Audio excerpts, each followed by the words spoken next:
የኛ ሀገር የሽማግሌ ሀገር ነው። ግን ለምን ይሆን ብዙ ትዳር የሚፈርሱት? ምክንያቱ አንድ ብቻ ነው። ስለ ትዳር የሚያውቅ የለም። ስለ ትዳር አልገባንም። ስለ ህይወት ሚስጥር ባጭሩ አልገባንም። ለዛ ነው። ስለዚህ ቅድመ ትዳር ራሳችንን እንድናውቅ እያገዘን እየረዳን ይገኛል። ላገባችሁም ላላገባችሁም እህት ወንድሞች ላይክ ሰብስክራይብ እያደረጋችሁ ለብዙ እህት ወንድሞች ይድረስ። ይሄ የሁላችንም ችግር ነው። ሰላምታ በያላችሁበት ይድረስ ብያለሁ። ራሴን ሰላም ቤተሰቤን ሰላም አደርጋለሁ ካላችሁ ወደ ማው ዩቲዩብ ገራ በሉ። ላይክ ሰብስክራይብ ያደረጋችሁ የሁላችንም ችግር ስለሆነ ለብዙ እህት ወንድሞች አድርሱልኝ። ላይክ ሰብስክራይብ አትርሱ። አጠናክሩ፣ ቤተሰብ ሆኑ። ኢትዮጵያ የሽማግሌ ሀገር ናት። ሽማግሌ ያስታረቀው ትዳር አይፈርስም የሚባል ሀገር ነው ያለን። ግን ዛሬ ብዙ ትዳሮች እየፈረሱ ይገኛሉ። ለምን ይሆን? ሽማግሌ ብዙ ጊዜ ገብቶ የማይፈተው ችግር እየበዛ መጥቷል። ለምን ይሆን? መልሱ አንድ ብቻ ነው። ቅድመ ትዳር ስላልገባን፣ ስለ ትዳር የሚያሳውቅ የሚያስተምር ስለሌለ ነው እኛ ሀገር ላይ። ቅድመ ትዳር ምንድነው ካላችሁኝ፣ ቅድመ ትዳር ማለት ልብስ መግዛት፣ ሰርግ መዘጋጀት ወይም ቀን መቁረጥ ብቻ አይደለም። ቅድመ ትዳር ማለት ራስን ማወቅ፣ ባህሪን ማወቅ፣ የቤተሰብ አመጣጠን ማወቅ፣ ንግግርን መማር፣ ግጭትን እንዴት መፍታት እንደሚቻል መረዳት ማለት ነው። እነዚህ ሳይኖሩ የተጀመረ ትዳር በመንገድ ላይ ያለ መንገድ እንደ መኪና ማለት ነው። መጨረሻው ግጭት ይሆናል። ስለዚህ ሽማግሌ የማይፈታውና የማያየው ችግር የሚከሰተው ቅድመ ትዳር ትምህርት ስለሌለ ነው።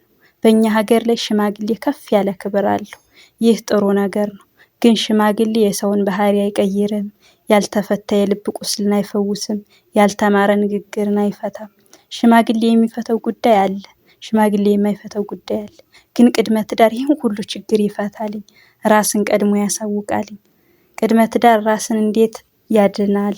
ቅድመ ትዳር ሰውን ከሌላ ሰው በፊት ራሱን ቀድሞ ስለሚያውቅ፣ ሰውን ራሱን ሲያውቅ የሰውን መያዝ ስለማይከብደው ቅድመ ትዳር ራስን በጣም ያሳውቃል።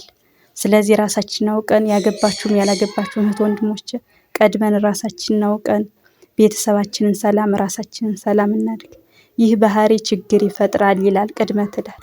ቅድመ ትዳር ይህን ባህሪ እቀይራለሁ አሻሽላለሁ ብሎ ያስተምራል። ለትዳር አሁን ዝግጁ ነኝ አይደለሁም ብሎ ራሱን ይወስናል፣ ራሱን ይገመግማል። ስለዚህ ይህ ራስን ማዳን ይባላል። ቅድመ ትዳር ቤተሰብን እንዴት ያድናል? ቤተሰብ በፍቅር ብቻ አይቆይም፣ በመግባባት ግን ይቆያል። ቅድመ ትዳር ያስተምራል፣ ልዩነትን ይቀበላል፣ መስማማትን ከመናገር በፊት፣ ቁጣን ከመቆጣት በፊት፣ ግጭትን ሳይሆን መፍትሄን ይፈልጋል። እነዚህ በቤት ውስጥ ሲኖሩ ልጆቻችን ሰላም ይሆናሉ፣ እኛ ሰላም እንሆናለን። ስለዚህ ላይክ ሰብስክራይብ ያደረጋችሁ ለብዙ እህት ወንድሞች አድርሱልኝ። ኢትዮጵያ የሽማግሌ ሀገር ናት። ደስ የሚል ሀገር አለ። ግን ቢሆንም ሽማግሌ የማይፈታው ችግር ስለ ትዳር ገባ ብለን የግል ችግራችን ደካማ ጠንካራ ጎናችን ማወቅ ስላለብን ሽማግሌ ቅድመ ትዳር የሚፈታውን ችግር ደስ የሚልን ህይወት እንምራላችኋለሁ።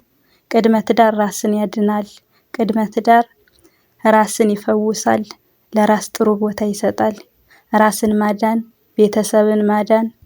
ቤተሰብን ማዳን ሀገርን ማዳን ስለሆነ ቅድመ ትዳር ትምህርት ለሁሉም ለሀገራችን ህዝብ እየደረሰ ሁሉም እንዲማርበት ፈልጋለሁ። ዛሬ ባላውቅም ቀስ እያልኩ በሂደት እማራለሁ። ላይክ ሰብስክራይብ ያደረጋችሁ አጠናክሩኝ፣ ኮሜንት ጻፉልኝ። ትዳር ከመጀመራችን በፊት ራሳችንን እንድናድን እንማር እላችኋለሁ። ሰላም ሁኑልኝ። ነገ በሌላ ርዕስ እስከምንገናኝ